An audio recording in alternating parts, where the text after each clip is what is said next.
Hello friends. ये Zeeman affect series का videos हैं। जो टॉपिक है that is basically quantum theory of normal Zeeman affect, और इसको जहां कवर किया है वो टॉपिक मैं आपको बता दूं कि ये एटॉमिक डाइपोल मोमेंट कंसेप्ट जो है उसको डिस्कस किया है, potential energy gain by the atomic dipole, magnetic quantum numbers by the vector atomic model, emission of radiation, and here especially spontaneous emission. These are four supporting physical concepts by which you basically can understand easily the quantum theory of normal Zeeman effect. So क्या quantum theory है behind the normal Zeeman effect, वो देखते हैं। So first of all, this atomic dipole moment, वो concept क्या है? As you know that electron revolve करता है around the nucleus. The charge of the electron is E, mass m, velocity v. This is the linear velocity, and we consider it as a current loop, which I have told you in the second presentation. So I am just driving this result for those who have not seen earlier videos. So mu L is equal to defined by the formula I and A, where A is a vector quantity. So what I am doing here, I am just putting the value of I, that is equal to minus Q upon T, where Q is E and T is equal to 2 pi R upon V. So I becomes minus Q upon T is equal to minus EV upon 2 pi R. I have just put these value of T and Q here. And the second point is about the A, that is the pi R square unit vector N. Here I tell you that unit vector N जो यहाँ consider किया है that is equivalent to the unit vector J, because ये जो area है of the current loop, right, तो unit vector n इस direction को इंडिकेट करता है ये, और ये अभी यहाँ मेंशन किया है पिक्चर में y एक्सिस। तो y एक्सिस के अबाउट जो यूनिट वेक्टर j है तो वही है। तो यहाँ कुछ बुक हैं कि वो यूनिट वेक्टर n यूज करती हैं, कुछ बुक जो है यूनिट वेक्टर j करते हैं because of this reason, right. So now by putting the value of this I and A, you can see here this I is equal to minus EV upon 2 pi R, and this part is just a derivation type, and the value of A, that is the pi R square unit vector N, after simplification of it, pi cancel out, R square 1 of power of it from this R, so you just get this minus EV R upon 2 into unit vector N. So now the next step is that we have to multiply and divide this vector by mass of the electron, and as a result of it, that minus E, you can write this equation in this form: E upon 2m mvr unit vector N. There is a purpose to write together this mvr and unit vector N. What is that purpose? As you know that vector L, that is the orbital angular momentum of the electron, is equal to r cross p. So you know this is the r radial distance and this is the p, right? P is equal to mv. So r cross p is equal to rp sin theta. Here the angle in between r and p is of 90 degrees, so because of that theta 90, and you can write here only this rp. P is equal to mv, so you can write it together mvr, right? So instead of L in terms of the magnitude, you can write mvr. So this is written as mvr together with the unit vector N, as I told you. So this is basically vector L, right? And direction of the L is perpendicular to the plane of the orbit, right, जैसा कि हम इसके लिए मानते हुए चले हैं। अब अगर इसको मैग्नीट्यूड की फॉर्म में लिखना है म्यू एल को, मैग्नेटिक मोमेंट को, तो आप लिख सकते हैं E upon 2m into L. So यहाँ इस सेक्शन में जो अभी डिफाइन किया है, जो सपोर्टिंग फिजिकल कंसेप्ट में बोल रहा हूँ, वो इस एटॉमिक डाइपोल मोमेंट का है और ये एक इम्पोर्टेंट की है। तो इसी के थ्रू आप समझ सकते हैं ये जो पर्टिकुलर एक्सप्लेनेशन है of the Zeeman effect, and I am sure कि ये आइडिया आपको क्लियर होगा। तो let us see the next point. वो नेक्स्ट सपोर्टिंग जो कंसेप्ट है जिसको हम लोग यहाँ इस डेरिवेशन में यूज करेंगे, that is related to the potential energy. किसकी पोटेंशियल एनर्जी? अभी अभी आपने देखा कि आपने मैग्नेटिक डाइपोल मोमेंट डिफाइन कर दिया है। एक मैग्नेटिक डाइपोल यहाँ पर है और this magnetic dipole actually an atom, उस एटम को आप इक्विवेलेंट रख रहे हैं एक बार मैग्नेट के, जैसे कि ये सेकंड स्लाइड में भी मैं डिस्कस कर चुका हूँ। और आपको आइडिया भी है कि जब किसी बार मैग्नेट को यूनिफॉर्म मैग्नेटिक फील्ड के अंदर रखते हैं तो उस पर एक टॉर्क लगता है, राइट। तो जो मैग्नेटिक फील्ड है उसकी जो डायरेक्शन है वो इंडिकेट की है from this side to this. It means ये इधर जो है वो सोर्स होगा N for the magnet, and इस साइड जो होगा वो आपका साउथ पोल होगा। तो टॉर्क जो एक्ट करेगा on the ends of this bar magnet, तो ये साउथ पोल है तो ये अट्रैक्ट होगा टूवर्ड्स द एन, और ये नॉर्थ है तो अट्रैक्ट होगा टूवर्ड्स द एस। तो इस तरीके से क्या होगा, हम बोलते हैं कि जो एक्सटर्नल मैग्नेटिक फील्ड है एक्चुअली वो क्या करता है, वो इस मैग्नेटिक डाइपोल को अलाइन करने का ट्राई करता है अपनी डायरेक्शन में, ऐसा सिंपल लैंग्वेज में बोलते हैं। तो अब अलाइन जब वो इसको करेगा, रोटेट इसको करेगा, तो कुछ ना कुछ वर्क होगा, और वो जो वर्क है बेसिकली वो उस मैग्नेटिक डाइपोल के अंदर एज ए पोटेंशियल एनर्जी की टर्म में स्टोर हो जाएगा। तो यहाँ अभी ये जो मैग्नेटिक डाइपोल आप देख रहे हैं, ये जो एंगल ड्रा करता है वो एंगल थीटा है, राइट। सपोज किया इस एक्सटर्नल मैग्नेटिक फील्ड की वजह से ये इसके अंदर जो चेंज आया वो डी थीटा का आया। तो how much basically work is done to rotate from this position to this one. तो वो जो वर्क डन होगा by the magnetic field on this magnetic dipole, वो जो है आपका पोटेंशियल एनर्जी की फॉर्म में स्टोर हो जाएगा। तो एक पॉइंट ये है जिसको हम यहाँ जीमान इफेक्ट में यूज करेंगे। तो ये था आपका second supporting physical concept. And now the third one, that is magnetic quantum number. As you know that magnetic quantum number को आप ml से डिनोट करते हैं, and for a given value of l there are 3 values, -1, 0, +1। ये 2l+1 values होंगी, right. तो किसी भी एक जो वैल्यू है l की, उसके लिए जो पॉसिबल वैल्यूज होंगी वो 2l+1 होंगी। इस कंसेप्ट को यूज किया है। और इसको थोड़ा सा अगर वेक्टर एटम मॉडल के पॉइंट ऑफ व्यू से हम दिखा दें, अदरवाइज तो ये क्या है कि सेपरेट टॉपिक है और वहाँ इसको डिस्कस किया है, लेकिन फिर भी कंसेप्ट के पॉइंट ऑफ व्यू से ये इम्पोर्टेंट है और आपका माइंड क्लियर होगा जब आप जीमान इफेक्ट को स्टडी करेंगे क्वांटम मैकेनिकली। तो ये जो एक्सप्लेनेशन मैं अभी आपको दे रहा हूँ ये वेक्टर एटम मॉडल पे बेस है। जो अभी मैं आपको 2l+1 ओरिएंटेशन की बात कर रहा हूँ वो एक्चुअली किस प्रकार से है।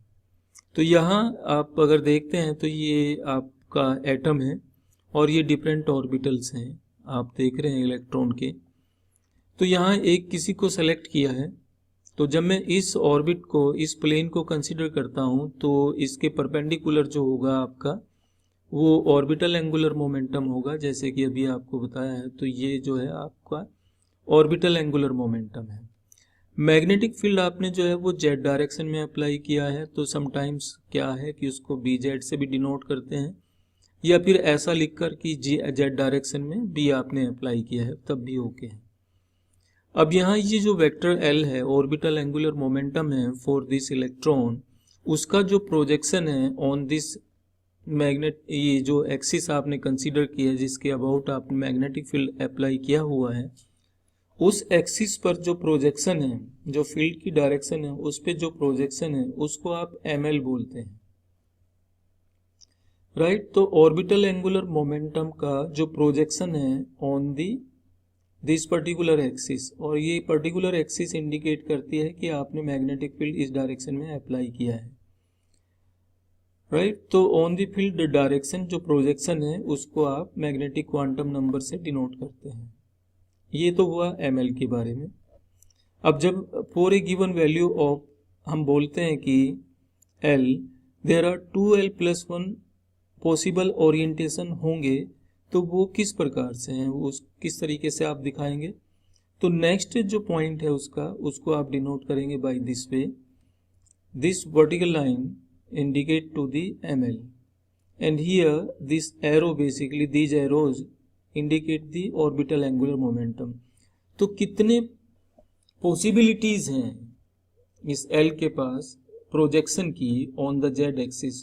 तो एक तो ये, अगर आप इसको सेंटर में मान लें तो एक ये है स्ट्रेट, एक पॉसिबिलिटी ये इस साइड में, और एक पॉसिबिलिटी ये।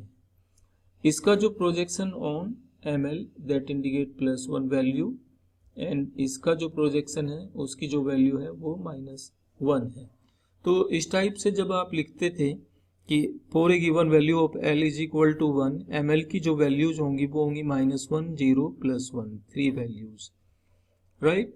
तो ये 3 वैल्यूज एक्चुअली क्या है, वेक्टर L का प्रोजेक्शन है ऑन द जेड एक्सिस। तो ये थर्ड कंसेप्ट यूज किया है, जहां मैग्नेटिक क्वांटम नंबर ml आएगा, उसका मतलब ये होगा। और फोर्थ जो कंसेप्ट है, सपोर्टिंग फिजिकल कंसेप्ट है, वहां एमिशन का कंसेप्ट है बिटवीन द टू स्टेट्स। और इसको मैं सिंप्लीफिकेशन के लिए स्पॉन्टेनियस एमिशन लिख रहा हूं। तो फर्स्ट केस आप इस साइड देखिए, E2 एक्साइटेड स्टेट है और E1 जो लाइन है वो ग्राउंड स्टेट को रिप्रेजेंट करती है। आपकी इंफॉर्मेशन के लिए और बता दूं कि ये जो 2 लाइंस हैं जस्ट फॉर एन इंडिकेशन, ये रिप्रेजेंटेशन है ओनली, इनके बीच कोई फिजिकल स्पेस नहीं है।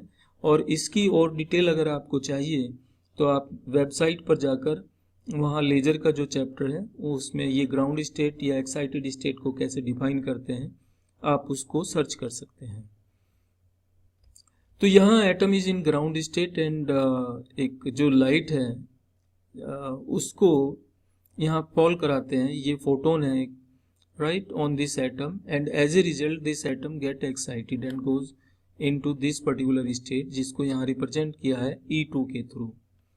इसकी जो लाइफ टाइम होगी into this state that will be around 10⁻⁻8 second, and after that it will jump into the ground state, and in this process it will emit a photon in random direction. So here h nu is the energy of the emitted photon. So the difference between E2 minus E1 will be equal to h nu, basically that energy which was absorbed by the atom. Here you can see, ये आप देख सकते हैं E2 minus E1 is equal to h nu है। ये जो emitted radiation है, emitted photon है, इसकी जो फ्रीक्वेंसी है उसको आप डिटरमाइन कर सकते हैं by this way, E2 minus E1 upon h, where h is the Planck constant. So एक ये भी कंसेप्ट यहाँ पर यूज किया है, एंड और यही एक इम्पोर्टेंट कंसेप्ट है जिसके थ्रू आप जीमान इफेक्ट के अंदर जो लाइंस हैं उनकी स्प्लिटिंग है उसको डिफाइन कर पा रहे हैं। तो फ्रीक्वेंसी यहाँ आप देख पा रहे हैं कि निकालने के लिए E2 minus E1 को कंसिडर किया है, राइट।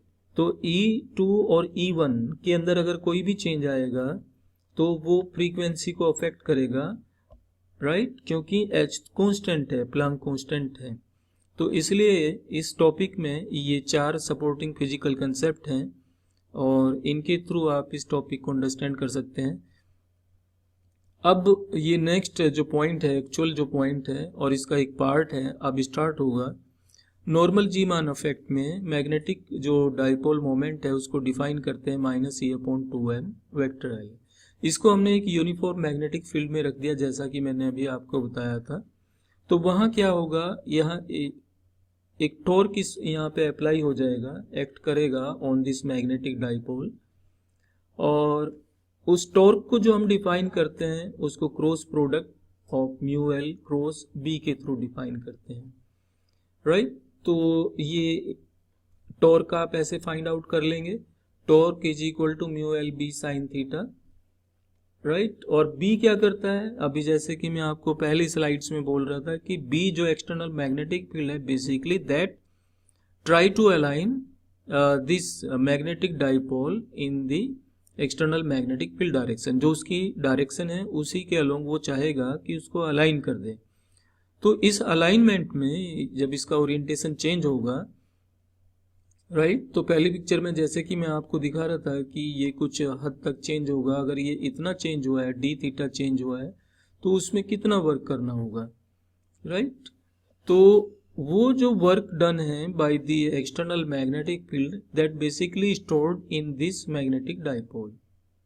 सो हम एज्यूम करके चलते हैं कि सपोज किया ये परपेंडिकुलर डायरेक्शन इसकी एक्सट्रीम डायरेक्शन है और यहाँ से ये इस पर्टिकुलर डायरेक्शन में जो है रोटेट हुआ है and this angle is theta. तो थीटा जो वेरी करता है वो π/2 से लेके और इस पर्टिकुलर एंगल तक वेरी करता है। तो यहाँ से यहाँ तक इसको वेरी करने में कितना वर्क हुआ होगा, तो that work basically you define by this integral u is equal to integration limit you have considered here π/2 to the theta and tau d theta. Tau is the torque and d theta, right. This is similar to the work done. W is equal to F dot D, right. तो ये F यहाँ behave करता है like the torque and जो displacement है वो in terms of the angular displacement d theta है। तो जब इसकी वैल्यू आप सब्सटीट्यूट करते हैं टो की, अभी जो ड्राइव किया था एंड डी थीटा, तो mu L B sine theta is the value of tau, torque की जो है, और इसको जब आप सिंप्लीफाई करेंगे तो mu L and B is constant comes out from this integral. Sine theta का जब आपने इंटीग्रेशन किया with respect to D theta तो ये हो जाएगा कोस थीटा, और यहाँ इसके इंटीग्रेशन लिमिट है π/2 एंड थीटा, ये सब कुछ। तो यहाँ जो इसको रिजल्ट आएगा कोस 90 होगा 0, तो आप लिखेंगे ओनली कोस थीटा। तो ये u is equal to minus mu L B cos theta, और इसको लिख सकते हैं आप minus mu L dot B. Generally book क्या है कि वो ये यूज करते हैं कि this is the potential energy, this is the interaction between the magnetic dipole and the magnetic field, right. So यहाँ इस कंसेप्ट को क्लियर कर दिया है कि जो पोटेंशियल एनर्जी डिफाइन करते हैं वो इस वे में जो डिफाइन किया है उसका बैकग्राउंड में क्या कंसेप्ट है। Now suppose that magnetic field जो है वो अप्लाइड किया है इन द जेड डायरेक्शन। तो यहाँ फर्दर जब इसको सिंप्लीफाई करते हैं तो म्यू एल की जो इक्वेशन नंबर 1 थी हमने जो डिफाइन किया था अभी, उसकी वैल्यू यहाँ आएगी -e/2m and this vector L dot B. अब वेक्टर इनके जो एक्चुअल फॉर्म है वो पुट किया, तो यहाँ एल डॉट बी है, तो एल डॉट बी एक्चुअली जब इसको लिखेंगे तो एल ऑर्बिटल एंगुलर मोमेंटम हम ही लोग अभी जो कंसिडर कर रहे हैं वो अलोंग द जेड डायरेक्शन कर रहे हैं और बी भी जेड डायरेक्शन में है, बट इसको लिख सकते हैं L Z and B Z, right. L Z जो होगा वो क्या है, ऑर्बिटल एंगुलर मोमेंटम का प्रोजेक्शन है along the magnetic field direction, तो उसको कैसे लिखते हैं ML/H क्रॉस। तो ये जो LZ है बेसिकली ये क्वांटाइज्ड है, राइट। तो यहाँ पे ये भी एक इम्पोर्टेंट पॉइंट आपको समझना होगा। तो अब इनकी जो वैल्यू आप पुट करेंगे तो वो क्या हो जाएगी, L की जगह आप LZ लिख रहे हैं और B की जगह आप अब B मैग्नीट्यूड की फॉर्म में लिख रहे हैं। BZ भी लिख सकते हैं, it does not matter, but अभी जो फॉर्म है वो इस टाइप से लिखा, तो LZ की वैल्यू ML/H क्रॉस ये लिख दिया है। तो यहाँ जब इन टर्म्स को सिंप्लीफाई करते हैं तो आप देख रहे हैं कि अगर मैं इसको रीअरेंज कर दूं थोड़ा सा, तो E के साथ H क्रॉस अपॉन 2m रखते हैं, फिर ये ML और B रखते हैं, तो फार्मूला आपका कुछ इस तरीके से डेवलप हो जाएगा। ये होगा EH cross upon 2m MLB and this is equal to mu B. ये जो फैक्टर है आपका this is called Bohr magneton, और इसकी जो न्यूमेरिकल वैल्यू है वो 9.27 into 10⁻⁻24 ampere per metre square है। तो यहाँ जो आपने किया है इस टॉपिक में वो जो पोटेंशियल एनर्जी है वो कितनी चेंज हुई है, राइट।